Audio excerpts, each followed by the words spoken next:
Hello friends, स्वागत करते हैं ईबीएस समाधान के एक और लेक्चर में आप सभी का। और जो हमारे चल रहा था सेमेस्टर फर्स्ट चल रहा था, और फर्स्ट सेमेस्टर की बात करें, पेपर फर्स्ट के तहत हमारी यूनिट नंबर 2 चली थी, पीरियोडिक टेबल। अब तक हमने जो प्रीवियस लेक्चर की बात करी, इलेक्ट्रॉन बंधुता के बारे में बात की थी, और आज जो इस यूनिट का हमारा अंतिम टॉपिक आता है विद्युत ऋणात्मकता। क्या जाता है? विद्युत ऋणात्मकता।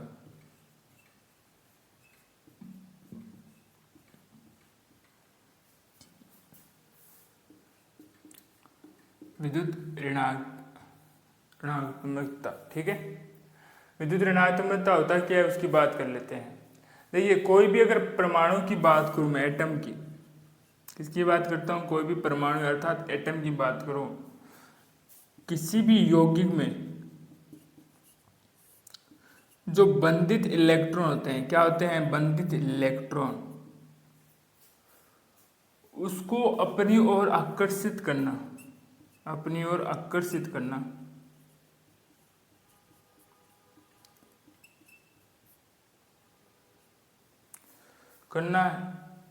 करना की जो प्रकृति होती है, प्रवृत्ति होती है, उसी को मैं क्या कहता हूँ? विद्युत ऋणात्मकता।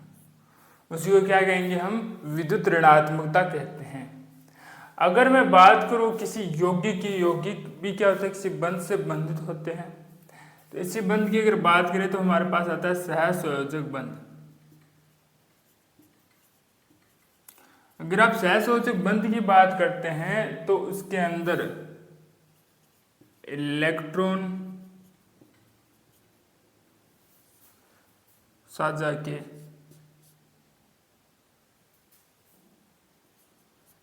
युग्म है, मतलब एक इलेक्ट्रॉन का युग्म है जिसका वो क्या कर देते हैं? बंध साझा कर देते हैं। कह सकते हो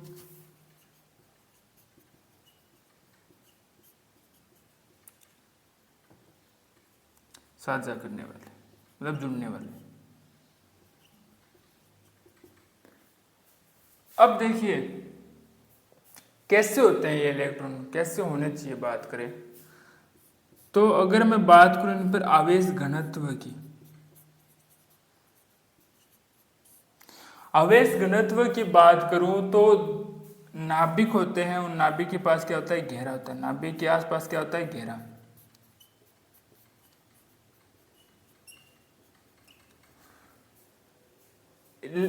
जब युग्म की बात करें तो हमारे पास क्या आ जाता है? दो। दोनों जो नाभिक है, उन दोनों नाभिक के जो आसपास जो घेरा है वो कैसा होना चाहिए? समान होना चाहिए। परंतु परंतु अगर बात करें परंतु अगर बात करें तो केवल सहसंयोजक जो बंध है, बात करें अगर केवल सहसंयोजक जो बंध है, उनके अलावा यह गुण देखने को किसी में मिलता नहीं है, ठीक है। या तो क्या होगा, या तो क्या होगा कि किसी नाभिक पर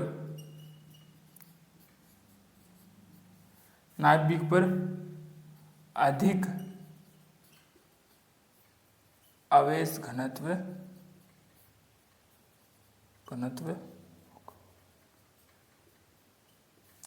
कोई भी जो नाभिक है उसमें जो गहरा है, उसमें जो आवेश घनत्व है, या तो एक पर अधिक होने वाला है या तो एक पर कम होने वाला है। या तो अधिक हो जाएगा या कम हो जाएगा, जिसके कारण उस पर क्या आ जाता है? आंशिक धनावेश व आंशिक ऋणावेश। या तो क्या आ जाता है? आंशिक ऋणावेश, या क्या आ जाएगा? आंशिक धनावेश।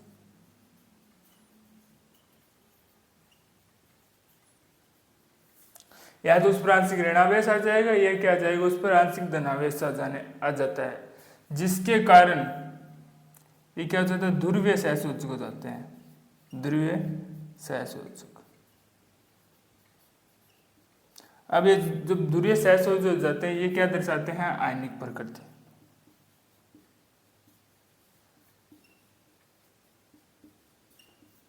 ठीक है, जिसके अंदर क्या होता है? पूर्ण रूप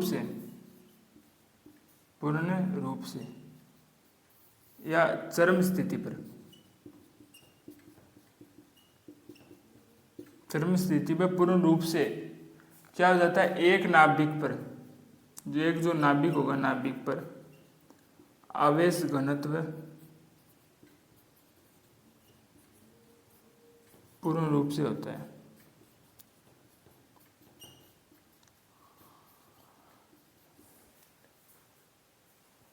अब कोई भी परमाणु है या यौगिक है, उसके अंदर अगर आपको विद्युत ऋणात्मकता अधिक देखने को मिल जाती है तो उसमें आयनिक प्रकृति भी क्या हो जाती है, अधिक देखने को मिलती है।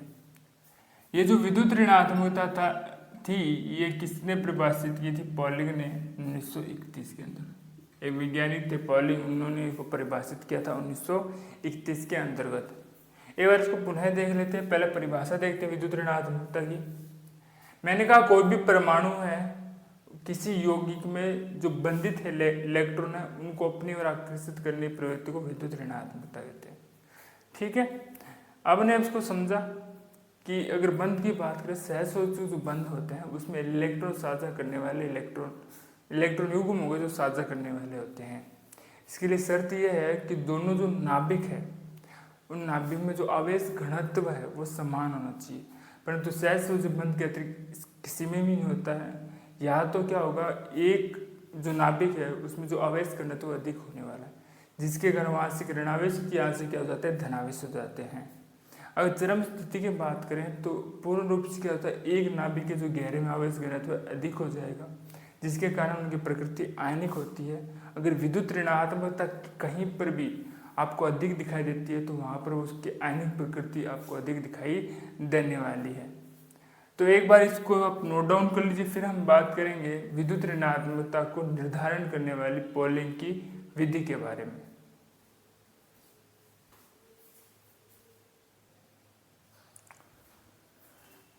अब देखिए, जो हम बात करेंगे विद्युत ऋणात्मकता को निर्धारण करने वाली कुछ विधियों के बारे में।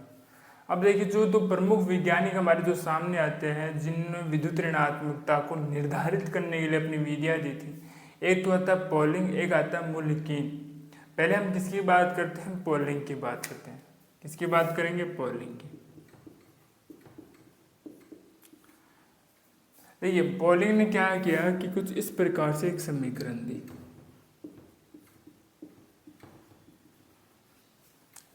ठीक है, अब उसने क्या कहा कि ये तो हमारे पास क्या बना है, प्रोडक्ट बना है, और ये हमारे पास क्या है, क्रिया कारक है। ठीक है, ये हमारे पास है जो अभिकारक है, कह सकते हो। ठीक है, ये हमारे पास क्या है, उत्पाद है। अब देखिए, जो ए और बी की अगर बात करें, पॉलिंग ने क्या कहा, जब हम ए और बी के जो बंध अगर बात करोगे कुछ इस प्रकार से, ये बंध है, इन बंधों को जब तोड़ोगे तभी तो ये ए और बी बनने वाले हैं ना। तो पॉलिंग क्या कहते हैं? पॉलिंग ये कहते हैं कि जो ए और ए के मध्य जो बंध है और बी के जो मध्य बंध है, इस बंध को तोड़ने के लिए, कोई भी जो बंध होता है उसको तोड़ने के लिए हमें क्या चाहिए, ऊर्जा चाहिए होती है। तो उसने ये कहा कि जो ए और बी के जो मध्य बंध है, इस बंध को तोड़ने के लिए जितनी ऊर्जा हमें आवश्यकता होती है उससे अधिक ऊर्जा क्या हो जाती है, इससे मुक्त। बंध को तोड़ने में जितनी ऊर्जा आवश्यक होती है उससे अधिक ऊर्जा मुक्त हो जाती है। उससे अधिक क्या हो जाती है, ये ऊर्जा मुक्त हो जाती है, और परिणाम स्वरूप क्या हो जाता है,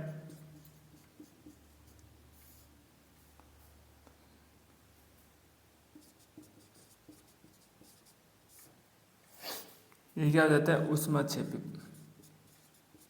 ये क्या हो जाती है, ऊष्माक्षेपी हो जाती है। ठीक है, ये आपको पता चलेगा। और ये जो बंध है उत्पाद का जो निर्माण है और इनके मध्य जो बंध है वो कुछ 3 प्रकार से बनता है। कितने प्रकार से? 3 प्रकार से। एक तो हो जाएगा ए और बी, तो बनने वाला कुछ इस प्रकार से है। परंतु एक बार तो क्या होगा, ए तो आंशिक ऋणावेशित हो जाता है, ए क्या हो जाता है, बी आंशिक धनावेशित। एक बार तो ए आंशिक धनावेशित हो जाता है, बी आंशिक ऋणावेशित हो जाता है, और एक बार क्या होता है, ये 100% सहसंयोजक हो जाते हैं। ठीक है, अगर बात करोगे इनकी, तो ये दोनों तो क्या आपको दिखाई दे रहे हैं, आयनिक। ये तो आयनिक हो जाते हैं, ये हो जाता है सहसंयोजक। अब जो ये आयनिक है, इनसे जो ऊर्जा निकलने वाली है वो आयनिक ऊर्जा निकलती है। किससे निकलती है, आयनिक ऊर्जा। इससे क्या निकलेगी, सहसंयोजक ऊर्जा, सहसंयोजक बंध ऊर्जा। 100% सहसंयोजक बंध ऊर्जा निकलती है। संरचना अगर हम 1 व 2 की बात करें, और ये हो जाती है 3। परंतु जब मैं तुलना करता हूं आयनिक की सहसंयोजक बंध ऊर्जा से, तो उससे ये कहीं अधिक क्या होती है, मजबूत होती है। इससे यह क्या होगी, अधिक मजबूत। ये क्या हो जाती है, अधिक मजबूत होती है। और इनके मध्य जो ऊर्जा का जो अंतर है, उसको किसके द्वारा निकाला जाता है, डेल्टा के द्वारा, ऊर्जा का अंतर। अगर बात करें डेल्टा की, तो वास्तविक ऊर्जा माइनस 100% सहसंयोजक बंध ऊर्जा।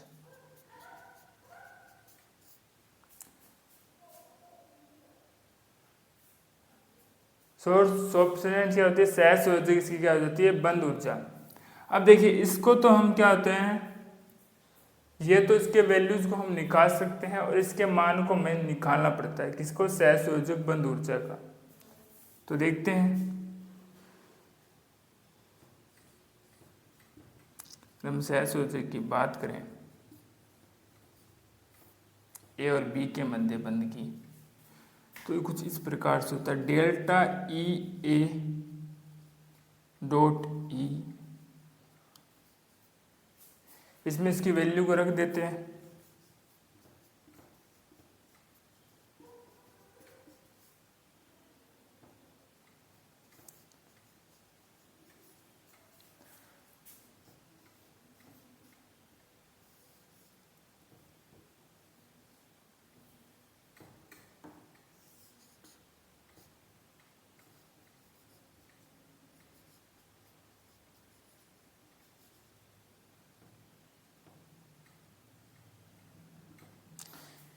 ठीक है। तो पॉली ने कहा, जब मैंने यहाँ पर इन दोनों की विद्युत ऋणताओं का अंतर निकाला, तो मुझे कितने प्राप्त होता है,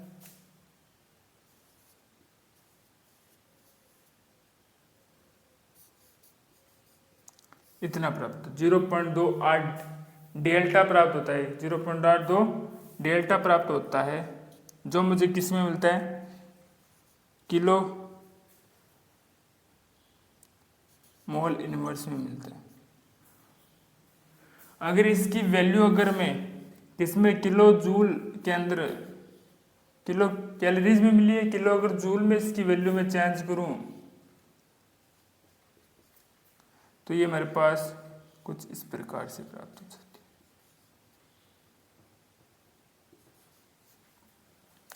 ठीक है, अगर बात करें किलो कैलोरीज की, अगर बात करें मोल इनवर्स में, तो इसकी वैल्यू इतनी हो जाती है। अगर मैं बात करूं इसकी केजी मोल इनवर्स के अंदर बात करूं, किलो जूल मोल में बात करूं, तो इसकी वैल्यू 0.1017 डेल इनवर्स हो जाता है, ठीक, रूट डेल हो जाता है, सॉरी। ठीक है, अब क्या क्या पॉलिंग ने एक, अगर बात करें इकाई, जिसका उसने क्या माना, लगभग 2.02 के आसपास उसकी वैल्यू माना, इसकी हाइड्रोजन की, और उसको आधार बनाकर उसने क्या किया, बहुत से परमाणु की उसने विद्युत ऋणताओं को ज्ञात किया था। पॉलिक ने काई, जो बात करते हैं हाइड्रोजन की विद्युत ऋणता 2 पॉइंट के आसपास मानकर उसने बहुत, और सभी परमाणुओं की क्या किया, विद्युत ऋणताओं में या उनकी विद्युत ऋणताओं को निकाला था। अब बात करते हैं, हमारे पास अगला वैज्ञानिक आता है मुल्किन। मुल्किन क्या कहते हैं? मुल्किन ये कहता है जो हम आईपी आयनन ऊर्जा या आयनन विभव और विद्युत ऋणता इलेक्ट्रॉन बंधुता में जो अंतर होता है या उनका जो औसत होता है वही क्या होता है? विद्युत ऋणता। ये क्या कहता है? आईपी प्लस इलेक्ट्रॉन बंधुता में का जो औसत होता है वही क्या होता है? विद्युत ऋणता। अगर बात करें पोलिंग से इसकी जो वैल्यू थी वो थी 2.8 गुना अधिक। 2.8 क्या गुना थी? अधिक। ठीक है। और इसने इसको क्या कहा कि हम इसके जो विद्युत ऋणात्मकता है उसको कहा, उसने इलेक्ट्रॉन वोल्ट के रूप में इसको लिखा गया। कितना होता है इसका? 90.6 इलेक्ट्रॉन वोल्ट में जब चेंज करते हैं तो इसको किलो जूल में इसको इलेक्ट्रॉन वोल्ट को चेंज करते हैं तो वैल्यू कुछ इतनी आती है, 96.48 इसका मान आता है। अगर इसको मान को लिखता हूँ मैं, जो मुल्किन समीकरण थी उसके अंतर्गत 2.8 × 9 तो वैल्यू कितनी आती है इसकी? IP प्लस 540 आती है। ठीक है। इनमें IP और विद्युत ऋणात्मकता का मान, इलेक्ट्रॉन बंधुता का मान रखकर आप क्या ज्ञात करते हो? विद्युत ऋणात्मकता। अगली और अंतिम जो इसमें विधि आती है ज्ञात करने की वो आती है ओरेड और रेसो की। तो उसने क्या होता है, ये निम्न रूप से आपको फॉर्मूला दिया। उसने जो विद्युत ऋणात्मकता ज्ञात करने के लिए उसने क्या कहा कि प्रभावी नाभिक के आवेश यहाँ पर आपको देखने को मिल जाता है और R क्या है? यहाँ पर त्रिज्या है। R यहाँ पर क्या होती है? त्रिज्या आपको देखने को मिल जाती है। एक बार पुनः देख लेते हैं। जो पॉलिंग वैज्ञानिक थे, पॉलिंग नामी वैज्ञानिक, उनने कुछ इस प्रकार से समीकरण दिए। तो आपको देख रहा होगा कि यहाँ पर अब क्या बनता है, इससे 2AB क्या बनता है? उत्पाद प्रोडक्ट बनता है। ये क्या थे? इसमें अभिकारक थे। जब उन्होंने कहा कि A² और B², A और A के मध्य और B और B के मध्य जब बंध टूटता है और उसके बंध तोड़ने के लिए जितनी में ऊर्जा आवश्यकता होती है उससे तो अधिक ऊर्जा इससे में क्या होती है? बंध बनाने में मिल जाती है। अर्थात उसने कहा ये क्या होती है? हमारे पास ऊष्मक्षेपी प्रक्रम होता है। कुल 3 प्रकार